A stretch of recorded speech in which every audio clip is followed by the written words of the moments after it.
नमस्कार, मैं हूं शम्स ताहर खान और आप देख रहे हैं वारदात। मेरठ के एक घर के एक ड्रम से एक ऐसी कहानी बाहर आई है जिसे सुनकर आपका दिमाग चकरा जाएगा। इस कहानी में कुल 3 किरदार हैं: पति, पत्नी और पत्नी का प्रेमी। हालात कुछ ऐसे बनते हैं कि पत्नी और प्रेमी को मिलकर पति का कत्ल करना था, लेकिन प्रेमी अंधविश्वासी भी था। वो चाहता था कि पति के सीने पर पहला खंजर खुद पत्नी उतारे, जबकि वो उसकी दोनों हथेलियां काटेगा। इस कहानी में एक मुर्दा माँ भी है जिससे अंधविश्वासी प्रेमी बातें करता था।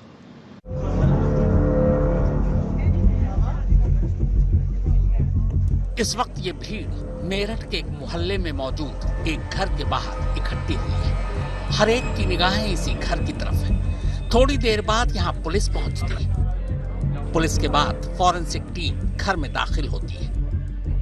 घर के अंदर से और तो कुछ नहीं, नीले रंग के प्लास्टिक का एक ड्रम बाहर निकाला जाता है। अमूमन इस तरह का ड्रम लोग घर में पानी जमा करने के लिए खरीदते हैं। इसके बाद ड्रम को एक गाड़ी में डालकर ले जाया जाता है। अब ड्रम मेरठ के एक सरकारी अस्पताल के मुर्दा घर पहुंच चुका है। ड्रम जरूरत से ज्यादा भारी है। न ये ड्रम खुल पा रहा है, न ही इसे तोड़ा जा सका है। लिहाजा पुलिस वाले तय करते हैं कि इस ड्रम को मशीन से काटा जाए। कुछ देर में ही मशीन और मैकेनिक भी मुर्दा घर में बुला लिए जाते हैं। अब बारी ड्रम को काटने की थी। बड़ी मशक्कत के बाद आखिरकार ड्रम को काटने में कामयाबी मिली। दरअसल इस ड्रम के अंदर सीमेंट का घोल भर दिया गया था, जिसकी वजह से वो जमकर सख्त हो चुका था, पत्थर की तरह। अब ड्रम काटने के बाद उसके अंदर जमे हुए सीमेंट के टुकड़ों को भी मशीन से काटने का काम शुरू हो जाता है। थोड़ी देर बाद सारे टुकड़े अलग हो जाते हैं और फिर उन्हीं टुकड़ों में से 3 टुकड़ों में बिखरा सौरभ कुमार बाहर निकलता है। ड्रम में टुकड़ों में बंद होने के पूरे 14 दिन बाद ये जो जमे हुए सीमेंट और काटे गए ड्रम के बराबर में जमीन पर काली पॉलिथीन आप देख रहे हैं ना, सौरभ कुमार के 3 टुकड़े इसी में लिपटे हैं। फ्रिज, कुकर, बैग के बाद ये सबसे ताजी लाश है जो एक ड्रम ने उगली है। लेकिन कहानी ऐसी कि आपका दिमाग घूम जाए। ये कहानी एक ऐसी पत्नी की है जिसने घर वालों की मर्जी के खिलाफ लव मैरिज की, लेकिन लव मैरिज के 3 साल बाद उसे फिर से लव हुआ और उसने अपने पहले प्यार और पति के सीने में अपने हाथों से ही पहला खंजर उतारा। फिर दूसरे प्यार यानी दूसरे प्रेमी के साथ मिलकर लाश के 3 टुकड़े किए, सर धड़ से अलग किया, दोनों हाथों की हथेलियां काटी, फिर आधी लाश बैग में डालकर बेड के नीचे रख दी। प्रेमी अब अपने घर चला गया था, लेकिन जाते जाते वो सर और दोनों हथेलियां एक दूसरे बैग में रखकर अपने साथ अपने घर ले गया था। प्रेमी के जाने के बाद इधर प्रेमिका को अब बैग में रखी लाश से डर लगने लगा। नींद नहीं आ रही थी, इसीलिए तड़के 3 बजे वो भी आधी लाश घर में छोड़कर अपने प्रेमी के घर पहुंच गई। ये कहानी है 3 लोगों की: 29 साल के सौरभ कुमार, 26 साल की मुस्कान और 28 साल के साहिल की। 2016 में सौरभ की मुलाकात मेरठ में मुस्कान से होती है। मुलाकात दोस्ती में बदलती है और फिर दोस्ती प्यार में। सौरभ ने मुस्कान को बताया था कि वो नेवी मर्चेंट है और लंदन में पोस्टेड है, मगर इसके बावजूद सौरभ के घर वाले मुस्कान से उसकी शादी के लिए तैयार नहीं होते। सौरभ घर वालों की मर्जी के खिलाफ जाकर मुस्कान से शादी कर लेता है। शादी के बाद वो 6 महीने के लिए लंदन चला जाता है, मगर बाद में पता चलता है कि सौरभ नेवी मर्चेंट नहीं है, बल्कि लंदन में शायद वो किसी बेकरी में काम करता है। उसकी माली हालत भी उतनी अच्छी नहीं थी। इधर सौरभ और मुस्कान को तब तक एक बेटी हो चुकी थी। बेटी होने के बाद अब सौरभ के घर वाले भी उसके करीब आने लगे थे। सौरभ के घर वाले थे, वो फाइनेंशियली एक तो दिक्कत थी, इसको शादी कर ली थी, इसको बहुत ज्यादा इनको दिक्कत थी और इसी वजह से सौरभ के घर वालों ने इसे घर से निकाल दिया था।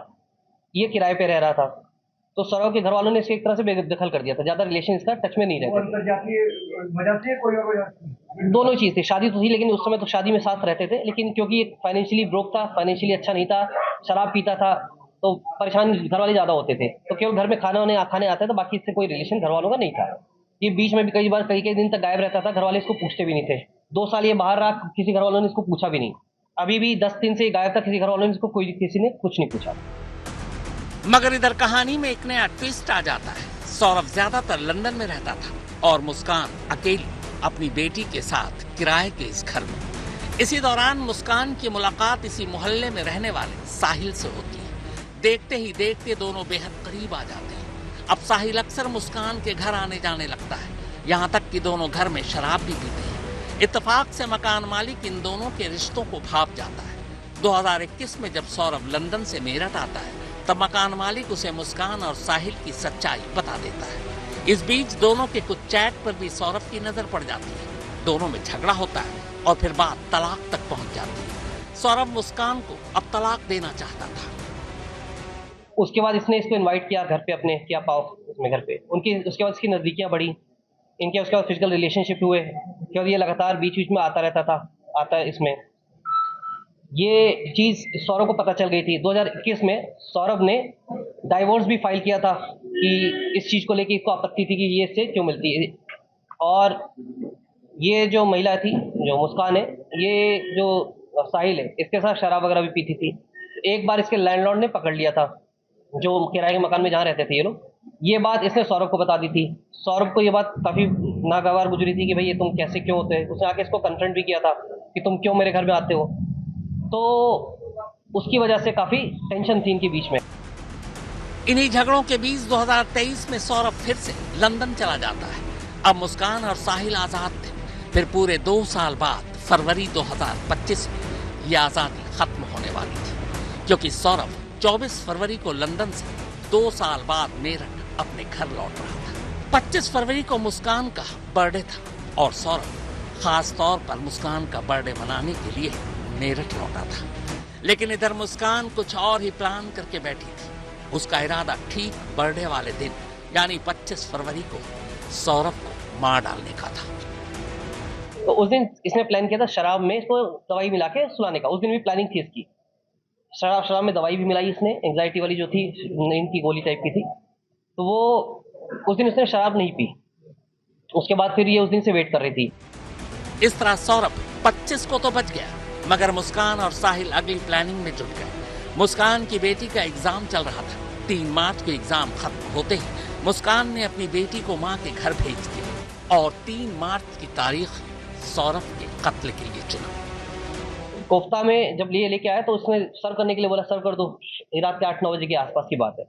इसने उसमें ये एंग्जाइटी जो दवाई थी इसने मिक्स कर दी। मिक्स करने के बाद इसको खाना परोस दिया। इसने खाना खाया। करीब 12 बजे के आसपास, ये 12 साढ़े 12 के आसपास ये बेहोश हो गया। बेहोश होने के बाद इसने साहिल को बुलाया। साहिल आया वहाँ पे रात में करीब 1 बजे के आसपास साहिल पहुंचा है। साहिल, अब इसका कहना है साहिल ने ही इसको बोला कि चक्कू करो। तो इन्होंने जो चक्कू वो लेके आई थी, ये चिकन वाला, वो चक्कू लिया। इसका कहना है साहिल ने बताया कैसे पकड़ना है, इसने पकड़ा है। और साहिल को इसने पहले बोला था वध करने के लिए, तो साहिल उस मोड में था कि उसका वध करना है। उसने कहा वध तभी होगा, तेरे हाथों से होगा वध। साहिल, इसने हाथ पकड़ा, साहिल इसने चाकू पकड़ा, साहिल ने इसका हाथ पकड़ा, सीने पर रख के इसने पुश कर दिया चाकू। फिर उसके बाद इसने दोबारा बोला कि दोबारा इसको मारो। फिर दोनों ने हाथ पकड़े, फिर से 3 बार इसको वार किया। उस समय इसका हो गया। आवाज बाहर ना जाए, इनको डर था कहीं आवाज आ जाए, कोई चिल्ला ना दे, इसलिए इन्होंने वहां पे कूलर ऑन कर दिया था। कत्ल के बाद अब लाश ठिकाने लगाने की बारी थी, तो उसकी प्लानिंग भी पहले से हो चुकी थी। बाथरूम में ले जाने के बाद साहिल ने उसके गले पे उस तरह से वार करने का ट्राई किया पहले। उसके बाद जो चाकू था उससे इसने इसका गला काटा है। हाथ की जो 2 हथेलियां हैं, दोनों हथेलियां इसने काटी हैं। इन्होंने फिर मुस्कान एक कुछ दिन पहले एक बैग भी लेके आई थी। उस बैग में इन्होंने जो शव था, बॉडी जो थी, वो बॉडी बैग में रख के उन्होंने बेड में अंदर छुपा दी। उसके बाद ब्लीच इन्होंने ब्लिंकेट से ऑर्डर किया था। ब्लीच से पूरे घर 10 किलो के आसपास ब्लीच मंगवाया था। पूरे घर की सफाई की इन्होंने रात में ही। शव के 3 थे, एक तरह से ये गर्दन थी, 2 हाथ थे, बस ये 3 थे, बस 3 या मतलब 2 ही एक तरह से मानोगे इसमें। साहिल के घर जाकर दोनों आराम से सो गए। फिर 4 मार्च की सुबह अब लाश को छुपाने की बारी थी। इसके लिए कुछ सामान खरीदना था। साहिल ने इसको बताया कि सजेस्ट किया कि तुम एक काम करो, सीमेंट, ड्रम और कुछ रेत खरीद लो। ये उस बात को लेके 9 बजे निकली है घर से। शाहजहां रोड पे इसने फिर कुछ सीमेंट की बोरियां खरीदी हैं। घंटा घर पे गई है, इसने परचेजिंग की है अपना इसकी ड्रम की। ड्रम लेके नेक्स्ट डे रात, ये रात 3 तारीख की रात की घटना हो गई। ये लोग गए 3 बजे रात में जाके सो गए। फिर 4 तारीख की सुबह को 9 बजे फिर से जाती है शारदा रोड पे, इसने शॉपिंग की, घंटाघर पे शॉपिंग की, शॉपिंग करके वापस आते हैं ये लोग। 3 बजे के आसपास आके दोनों ही अपना सीमेंट मिक्स करते हैं इसमें ड्रम को लेटाते हैं। उसके बाद जो धड़ मतलब ये सिर और ये हाथ था, ये वापस लेके आते हैं ये लोग। बॉडी को सरका के बेड से निकाल के इसको सरका के उसमें सरकाते हैं ड्रम के अंदर। ड्रम को खड़ा करते हैं, उसमें हाथ डालते हैं, उसके बाद उसको पैक कर देते हैं, सील पैक कर। अब ड्रम पैक हो चुका था, इसके आगे की प्लानिंग भी पहले से ही तय थी। लाश वाली ड्रम को कमरे में रखकर अब मुस्कान साहिल के साथ वादियों में घूमने जा रही थी। 4 मार्च की शाम को ही दोनों एक कैब बुक करते हैं और शिमला, मनाली और कसौल घूमने निकल जाते हैं। इन्होंने प्लानिंग कर रखी थी यहाँ से जाने की शिमला, तो शिमला मनाली और ये कसौल का प्लानिंग की थी इन लोगों ने 10-12 दिन, ताकि ये लोग कहीं पता ना चले किसी को। कमरे में ये लोग ड्रम रख देते हैं, सीमेंट से पैक कर देते हैं, ताला मारते हैं। ये घर पे कॉल करते हैं, अपना बताते हैं कि मैं जा रही हूँ सौरभ के साथ। ये बताती है सौरभ के साथ मैं जा रही हूँ ये शिमला। मुस्कान अपने साथ कुल 84,000 रुपए लेकर निकली थी। 14 दिन बाद जब वो पैसे खत्म हो गए तब दोनों ने वापस मेरठ आने का फैसला किया। हालांकि एक दूसरी कहानी ये भी है कि पैसा खत्म होने के बाद मुस्कान सौरभ के अकाउंट से पैसे निकालना चाहती थी। पैसे निकल नहीं रहे थे तो उसने अपनी माँ को फोन किया। माँ ने कहा, जब सौरभ तुम्हारे साथ ही घूमने गया तो पैसे की क्या जरूरत। इस पर मुस्कान अपनी माँ को बताती है कि उसने सौरभ को मार डाला है। तब माँ पहली बार पुलिस को ये सच्चाई बताती है और वो तारीख थी 18 मार्च।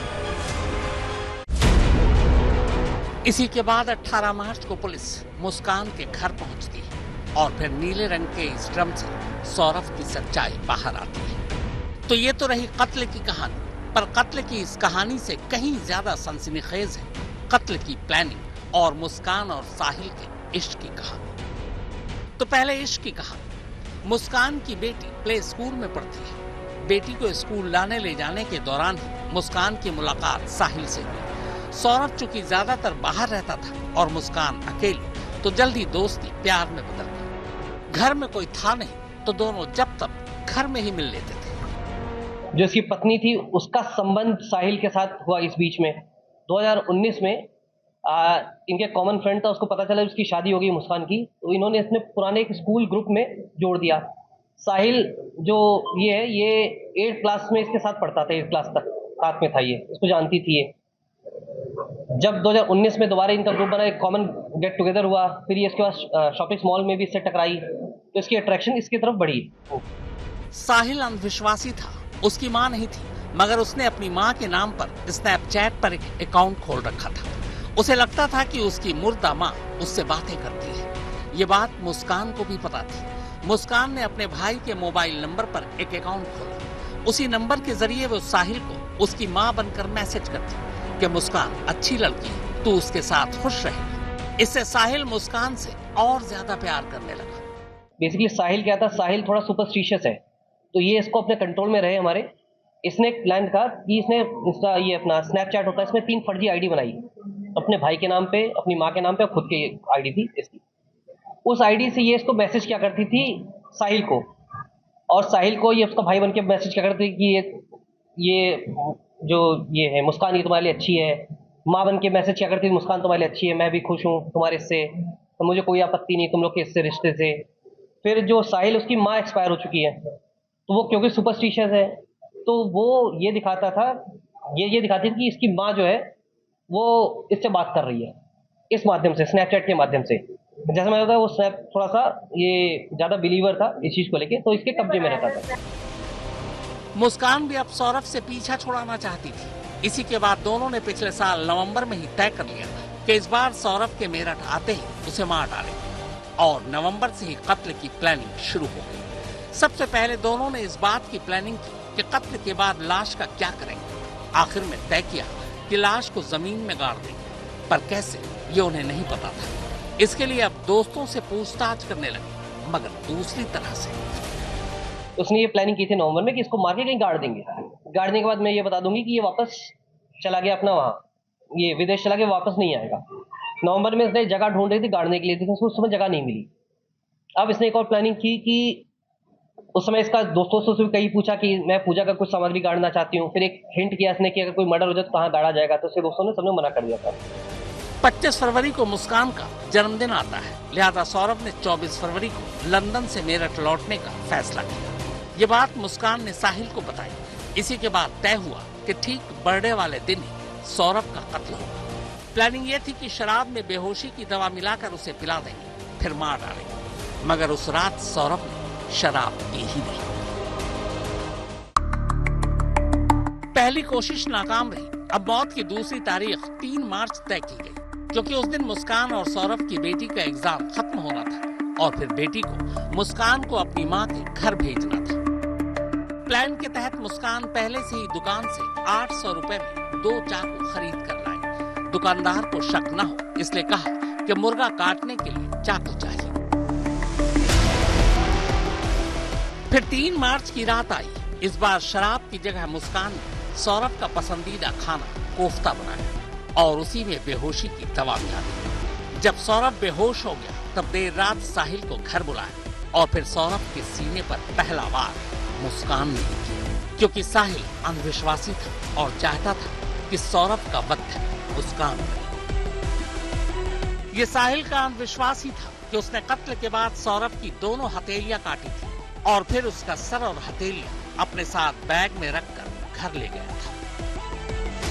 पर किस्मत का खेल कहिए या फरेब, बकौल मेरठ पुलिस मुस्कान सौरभ का कत्ल तो करना चाहती थी, पर वो साहिल से शादी करना नहीं चाहती थी और साहिल ये सब कुछ सिर्फ मुस्कान से शादी करने के लिए कर रहा था। यानी कहानी का क्लाइमेक्स अगर ऐसा न होता तो क्या पता मुस्कान पार्ट 3 बन सकता था। अब पुलिस इस पूरे मामले की जांच कर रही है। लड़की के पिता जो अपनी बेटी से बेहद प्यार करते थे, उनका कहना है कि वो बेटी से बिल्कुल प्यार नहीं करते हैं और अपनी बेटी के लिए फांसी की मांग करते हैं। कैमरामैन कुंज बिहारी और उस्मान चौधरी के साथ हिमांशु मिश्रा, मेरठ, आज तक। वो मुस्कान के माँ बाप ही थे जिन्होंने सबसे पहले इस कत्ल की जानकारी पुलिस को दी। मुस्कान के माँ बाप अब मुस्कान के लिए फांसी की मांग कर रहे हैं। पूरी बातचीत इस ब्रेक के बाद आप देखते रहिए वारदात।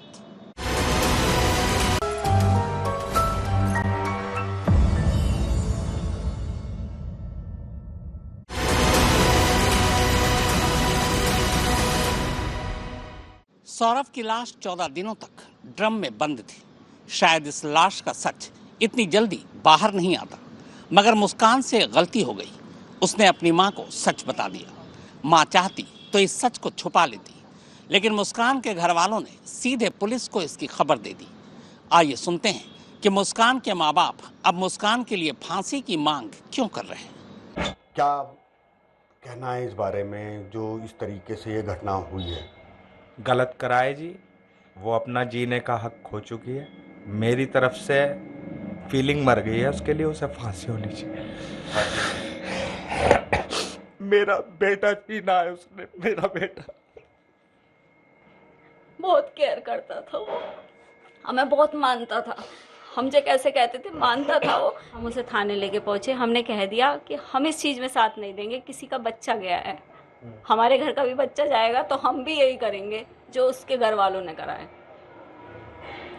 तो कभी जस्टिस मिलना चाहिए, उस लड़के को जस्टिस मिलना चाहिए। बहुत अच्छा था, ब्लाइंड लव करता था उससे, बहुत अच्छा था वो। आपकी बेटी ने क्यों धोखा दिया, मतलब क्या ऐसी वजह रही? वो 2 साल से अलग रह रहे थे, मतलब वो लंदन चले गए थे, नेवी का काम था उनका, तो अलग अकेले रहती थी वो। हमारे साथ भी इसलिए नहीं रहती। हमने सौरभ से भी कही थी ये बात कि सौरभ आप जा रहे हो, उसे हमारे पास छोड़ के जाओ, लेकिन वो पता नहीं क्या घुट्टी पिलाती थी उन्हें कि वो उसी के कहने में चलते थे। अपने घर वालों की भी नहीं सुनी ना उन्होंने हमारी सुनी। तो वारदात में फिलहाल इतना ही, मगर देश और दुनिया की बाकी खबरों के लिए आप देखते रहिए आज तक।